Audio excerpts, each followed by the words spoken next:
morning. Welcome to Backchat. I'm Hugh Chewett, and your co-host today is Alex Lowe. Good morning to you, Alex. Oh, good morning. We're talking leaks today and the implications of yet another recording from the Hong Kong University Council being posted on the internet. A High Court injunction is intended to prevent information from the Council's discussions of Johannes Chan being made public. But at the weekend, an audio tape and transcript of comments made by Rosanna Wong were uploaded in Taiwan and then repeated and rebroadcast by everyone in Hong Kong, apparently in defiance of the injunction. RTHK excluded. So what is the point of an injunction like that in the age of the internet? Are the media actually flouting the law? What do we learn from the leaks, except that Billy Fung's English comprehension is perhaps better than some claimed? And why is there no chairman for the council at the moment? What is the CE doing? Email us with your thoughts, questions and comments. Our address, backchat@rthk.hk. You can go to our Facebook page, which is Backchat on RTHK Radio 3, and comment there, or call us 233-88266. Later in the programme, we're talking about Catholic comments on gay rights.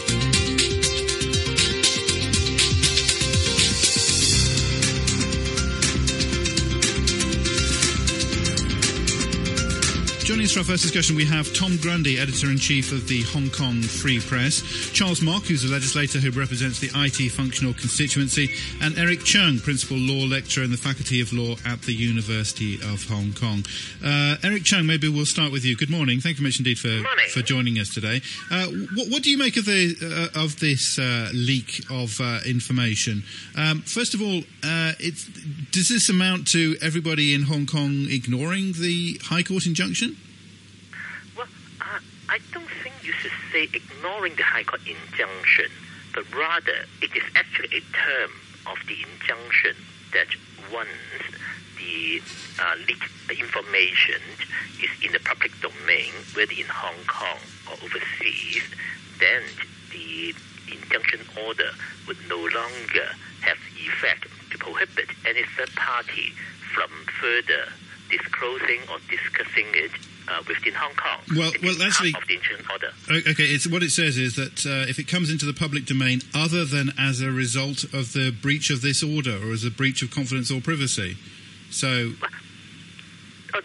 you can't say I'm just going to ignore you can't say that I'm going to that once it's broken, it's broken. It doesn't work like that. Put this way, actually, the revised term of the public domain exception is that if it is in the public domain other than as a breach of the court order, then the prohibition would no longer apply. Previously, when Hong Kong U first obtained the interlocutory or interim injunction, there was a further reference to other than a breach of confidence or privacy, but that was deleted because it doesn't make sense.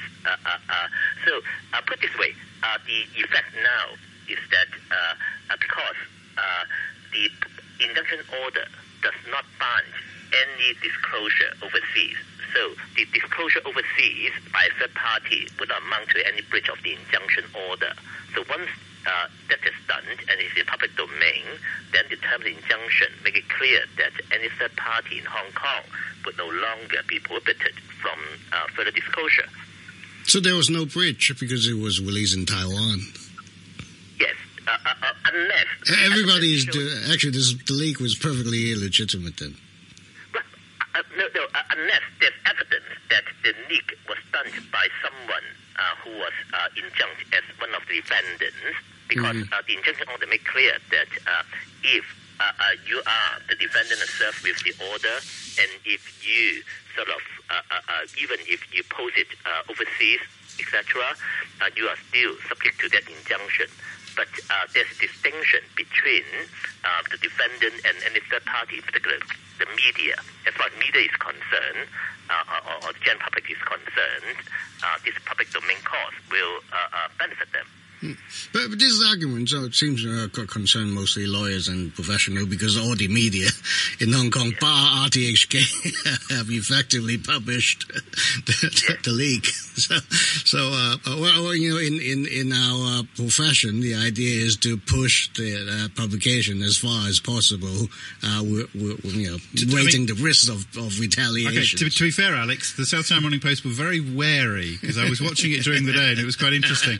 And at first, South China Morning Post had a picture of Rosanna Wong, but with no name. But there's a good deal of similarity between SCMP and RTHK. Yeah, in terms of this conservative policy. And then you had a nice sophistication, which was a photograph of a screenshot of the transcript as uploaded in Taiwan, which included the name Rosanna Wong, which was blanked out except for the name Rosanna Wong. So you couldn't name her, but you could show a photograph of her name, which I thought was quite an interesting point. Anyway, so yeah, people were very unsure about this and kind of wary. Tom Grundy has joined us. He's editor-in-chief of the Hong Kong Free Press. Mr. Grundy, good morning to you. Good morning. Hi, thanks much indeed for joining us. You had no qualms about publishing this information or the what Rosanna Wong has claimed to have said. I saw the struggles the SCMP had throughout the day, and there were some other Chinese press that had published before us, but this was, as Eric said, a third party in a foreign country who posted it up. I mean, at what point, when it's everywhere, do you have to continue self-censoring this? It's absurd that they're after the messengers here and are trying to suppress the media from reporting on what everybody else can see. It was public figures are speaking in an official capacity at a publicly funded body. So we've had these debates in Britain where there are gagging orders, but on social media and other, public platforms, people have been able to share them, and the media themselves aren't allowed to. So, as Hong Kong Free Press, we tried to live up to our name, I suppose, and uploaded a copy ourselves. Your servers are not in Hong Kong. Does that make any legal difference? I don't know if that does have some protection, but, you have to get into those absurd debates because YouTube, SoundCloud, other platforms may not have servers here as are abroad as well. So how far does Hong Kong's jurisdiction on this, stretch? Because the internet doesn't know any geographical boundaries. Charles Mok, in the age of the internet, does this sort of gag order mean anything? Because anything goes on the internet. You leak anything on the internet, right? And the leaker usually don't need to take any responsibilities. Well, I wouldn't say that people don't need to take any responsibility on the internet, but the reality is technically, the internet is really borderless, and once you put something onto the internet, you can't just delete it. It's there forever. You have copies of it. Right. So one is leaked. In fact, whatever gag order, whatever jurisdiction you try to impose, it's there. Well, it becomes the public domain, doesn't it?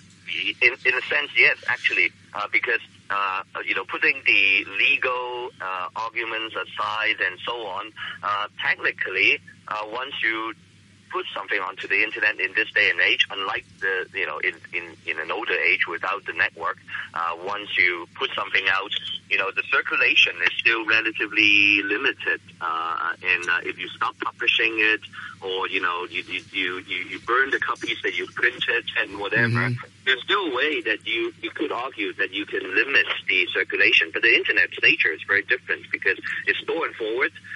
Multiple copies would have already been made.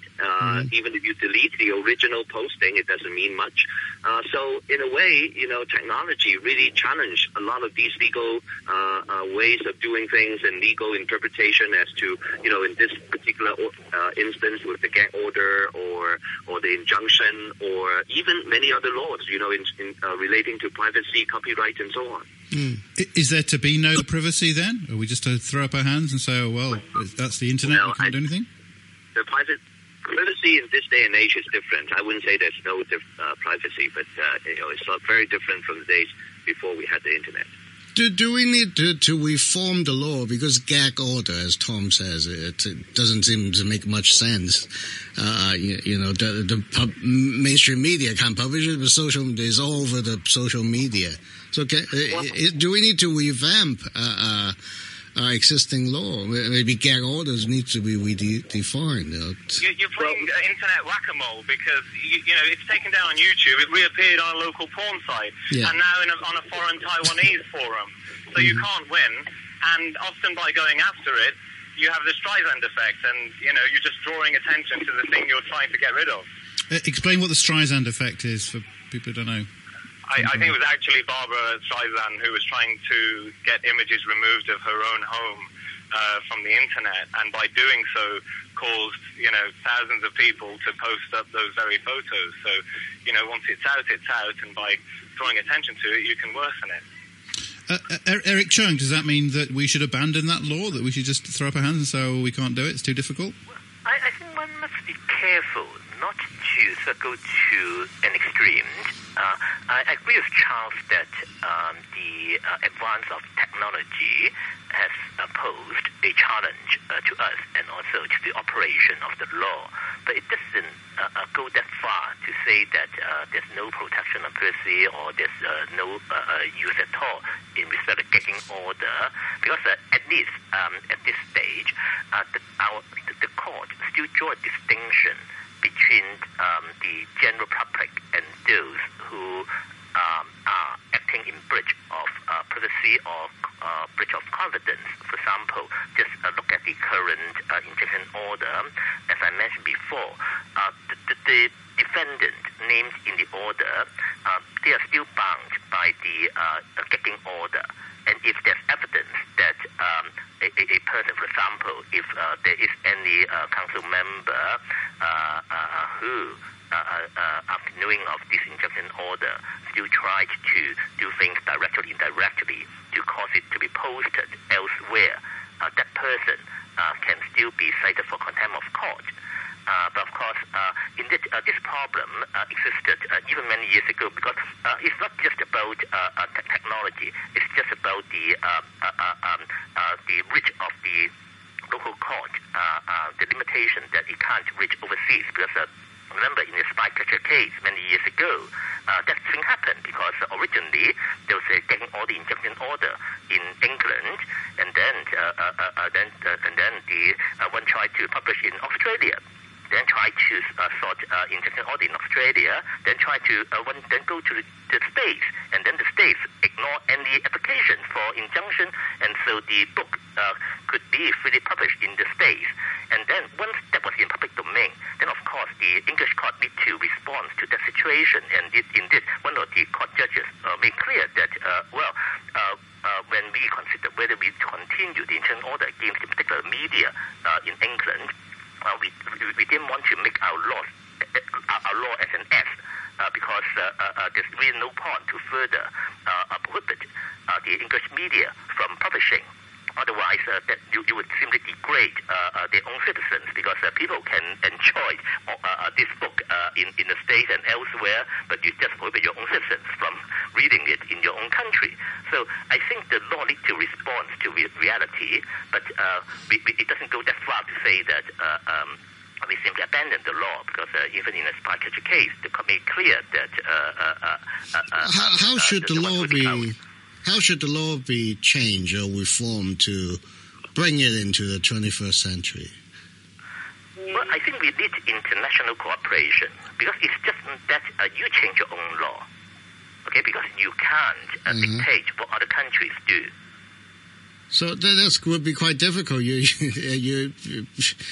have 50 countries and just one leaks it, and then it's over. Even if the 49 countries agree on the same law, it's extremely difficult. That's a big challenge. But you know that in the past decades, you have seen cooperation or consensus reached, at least by the developed countries, that they need to do something to prevent something that they all agree shouldn't have happened. I'm wondering, perhaps make a parallel between individuals and groups or public organizations. I think we all agree that individuals have certain privacy rights, and organizations, even if they are public bodies, need to do something confidentially. Even if at the end of the day they would need to announce their decisions. But there are some things that you can't do anything. Hold all your meetings in open doors and let everyone in, right? So there does need to be some protection for groups, even public bodies. So maybe I'll ask Tom, but does it mean that if it's a public body, you think anything goes? Anything they do could be dug up and be open to reporting? Or is there some limit to it? there is less of a limit, I think, when it comes to publicly funded bodies. And as I said, these are public figures speaking officially. We've been around for 5 minutes, but we've been through this before with Jasper Tang's leaked tapes of him making a racist comment under Chatham House rules. And Chatham House rules aren't legally binding. They're just internal rules. Likewise, the HKU Council confidentiality rules are their own thing. It's not the law. They can internally investigate who made a recording, but you don't shoot the messenger. You know, HKU, the worrying thing is they're trying to compel commercial radio to reveal their source. And of course they won't say anything. It's their job not to. Journalists go to prison to protect sources, and it's all over for a media organization if they reveal, their sources. No one will trust them again. So it's not really a question for the media, really. It's one for HKU to investigate themselves with their own internal rules. Isn't there a kind of an assumption sometimes that whistleblowers are always telling the truth and always telling the whole truth, and that's unjustified because or what they're doing are useful. yeah, because often you're only getting one side of the story, and the other side, can't come out because the other side are bound by confidentiality rules. Well, often they come along with evidence, as Snowden did, or in this case, Billy Fung was vindicated because everything he said as a whistleblower turned out to be true when evidence eventually emerged. But how else, if you don't have this mechanism with whistleblowers in the media, are you able to expose, wrongdoing? And we're having this debate now, and C.Y. Leung is being asked these questions about his role at universities because of this leak, which has proven the state of the HKU Council and the need for it to be reformed. Yeah, the other point is, isn't this a bit of a diversion from what we're supposed to be talking about, which is the autonomy and the academic freedom within the university, and we're being sidetracked onto a discussion about the internet and confidentiality and so on. I would say both debates are probably in full swing. Well, because we've been arguing for months about academic autonomy, and somehow this issue came out with the leak of the internet, so that becomes the latest aspect of this ongoing controversies. But go ahead. Sorry, they haven't even chosen a successor for the chief of the council, so the debate certainly isn't over about academic freedom and what needs to change. I think one thing interesting about it is that there was all these rumors about Arthur Lee being initially chosen as the new council chairman, but as a result of this ongoing controversy as well as the leaks on the internet, C.Y. Leung is afraid to appoint Arthur Lee as a result, and because possibly he doesn't have a plan B, and that's why the seat is now left vacant. I wonder if they'll leave it till after the district election. After the district elections? I wouldn't be too surprised. Why is that? Well, it's obviously very sensitive. And Rosanna Wong, I think, was also in the running at some point. There may be some fear, at this sensitive time, appointing someone on the more pro-Beijing point of view. Eric Chung. Yes. Well, I think judging... Go ahead. I think judging from what C.Y. Leung has been doing in the past, I don't think he necessarily might be acting off with the Arthur Lee position or the appointment. So I do agree that there's a good possibility that he might be waiting it out to a better political timing that he will make the same decision.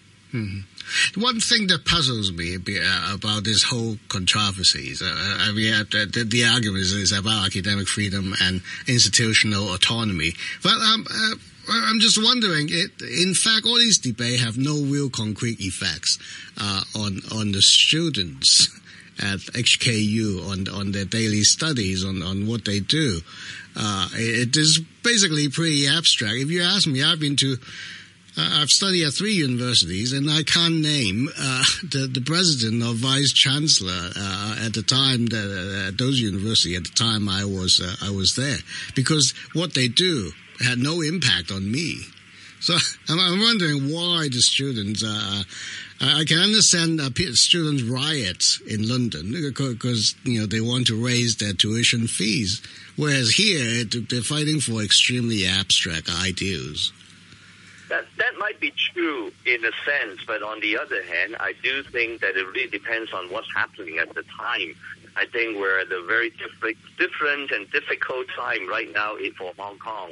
Mm-hmm. And as many of the students during the umbrella movement, they have said themselves that this is a very special time and they have a special responsibility. So some of them, I wouldn't certainly say that it would be most of them or all of them, but I think a good portion of them do feel that it's a different time, and they do feel that it does make a difference for their, not necessarily for their daily studies and their daily lives in the university, but certainly I think they feel their responsibility as a student and a member of the community, and they need to do something.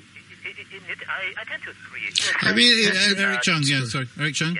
It's Eric Chung. I think the important point is not who is our president or pro-vice chancellor, etc., but why, in this particular case, Johannes was being vetoed, notwithstanding the recommendation from the search committee, recommendation by our president.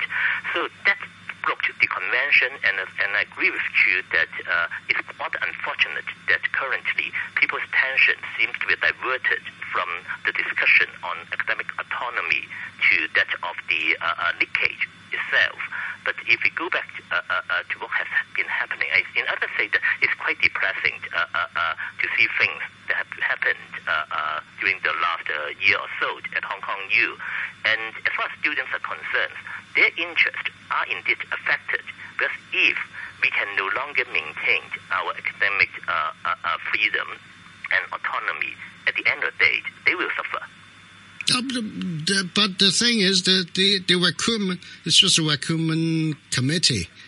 The council is under no obligation to honor his recommendation. I mean, companies vetoed. Companies and public bodies pay lots of money to hire a recruitment agency. They end up with a list, and it's not unusual. Sometimes they throw away the entire list and start the whole process again. It's a big deal. It is very unusual because you need to look at it. In that, if you can't compare with private company. With private company, you won't expect this left-wing newspaper, Renway Bound, posting hundreds of articles attacking the appointment. You don't expect all these things to be discussed in the public domain. So it's not purely a private matter. And also the convention is important because you know this procedure of the search committee is very meticulous. Okay, it calls for expert discussion about the qualification of the appointees or potential appointees, etc. So in the past, no one would have dreamed of the council member not being expert in this field, then try to do a Google Scholar search and then determine whether one is qualified to do the job.